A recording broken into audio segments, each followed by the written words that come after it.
Ya bafowethu sanibona. Mina uphungaleje inkosi yezinsizwa. Ya.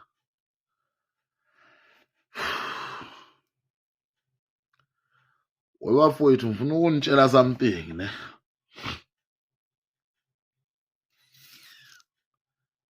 Lalana.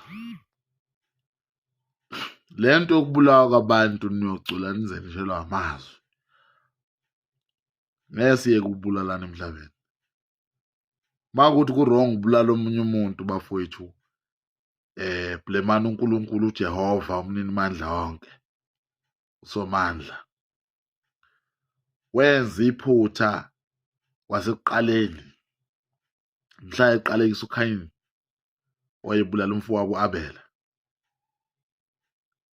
Ngesikhathi besusiwe ensimini yase-Eden kuthiwa basiwe endaweni esempumalanga kwensimi. Kuthiwa uNkulunkulu wathi mefika wathi umshonisephi umfowenu, njengoba kuthiwa icala lingumphikwa nje. Wathi umshonisephi umfowenu, wathi angiyona i-security yomfowethu mina, kusho uKhayini ephendula uNkulunkulu. uNkulunkulu wathi ngilizwile igazi lomfowenu liyakhala phansi emhlabathini. Ngakho-ke ngizokuqalekisa ngendlela amqalekisa ngayo. Wathi ngiyokuqalekisa wena Khayini, ibeka kudonsi lokufa, ukuze lo kubulele naye abulawe. Uyokufa ubulawa abantu, lo ozokubulala naye uyobulawa omunye. Kusho ukuthi uNkulunkulu wayibeka lento yacaca ukuthi vele kunabantu okumele bafe bebulawa abantu. Kunabantu okumele babulala abantu ukuze kufezeke isiqalekiso. Wayesethi uNkulunkulu wena mhlaba ngiyakuqalekisa nawe ngokwamukela igazi nomphefumulo womuntu. Yayizwa lento leyo, uyokuhlaba wonke umuntu ophilayo emhlabeni. Impilo yomuntu ayiyikunambitheka. Kwase kumila lento kuthiwa ameva, ngisho kwathiwa uhlobo luni lameva zilongameva, amile emva kwesiqalekiso somhlaba. uNkulunkulu mase eqalekisa umhlaba kwamila ameva. So-ke engizama ukusho la, ungameze njani umuntu othandana naye? Ufike ushele intombi namhlanje iqome, okanye ushelwe insizwa namhlanje uyiqome. Lithi mase nithandeni isikhathi, thandani nize nifike la nitshelana khona iy'mfihlo. Cha, ngifuna ukukhuluma nje ngiqonde nje. Nitshelane iy'mfihlo, nithembane, kuze kufike ekuthenini seniphila njengabantu banye-ke manje. Omunye uphefumulela omunye nomunye uphefumulela omunye, you are one flesh. Bese kungena lento okuthiwa isilingo, usathane, lihlukane, ngixabane, akubambe ujola okanye wena umbambe ejola. Athi ukuthela athi kuphelele phakathi kwami nawe, mina ngibuyele ekhaya, fuseke indaba yakho. Uyindoda kwenza umfazi. Kusho bani lapho? Kusho umuntu wakho lo wathandana naye, wamethemba.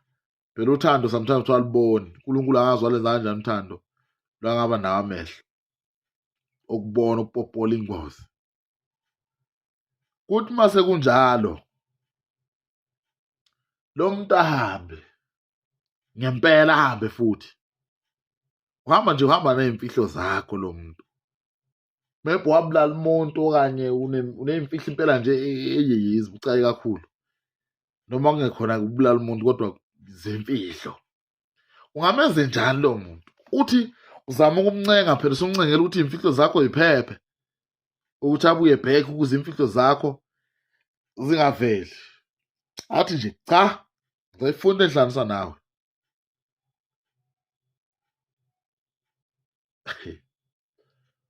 Uthi uyabheka lo muntu useqomile, useqala ukuphosta uthando olusha-ke manje ney'mfihlo zakho.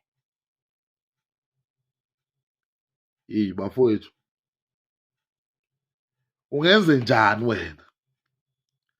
Ngoba mina ngokucabanga kwami angicabanga ukuthi ukhona umuntu ophilayo kahle ekhanda ongavele asukele umuntu ambulale wadlana naye, either umfazi thela indoda nge-acid okanye ngamafutha, okanye indoda thele udubula umfazi, okanye yabo nje. Wena ungenze njani?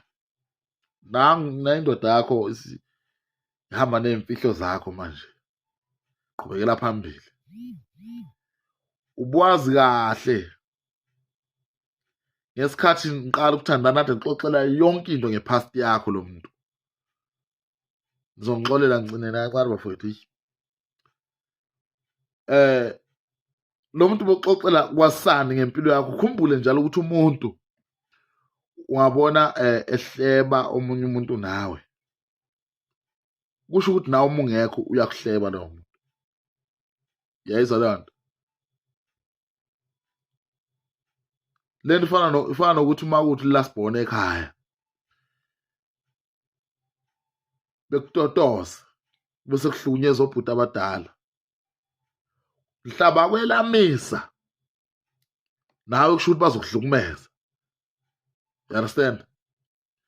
So engizama ukusho ukuthi-ke makuthi umuntu wakho kade kuxoxela zonke izinto nge-past yakho, ukuthi mina ngine-boyfriend yami yenza ukuthi nokuthi nami ngenza ukuthi, mina bekunje empilweni yami kwasha kwacima, mina kwasha amaqatha kwasala igrevi, mina bese niyahlukana, usuyi-ex, yena usethola uthando olusha. Ungamenze njani ukuze ugcine i-secret yakho iphephile? Ungenze njani wena? Cha, ngiyabuza nje.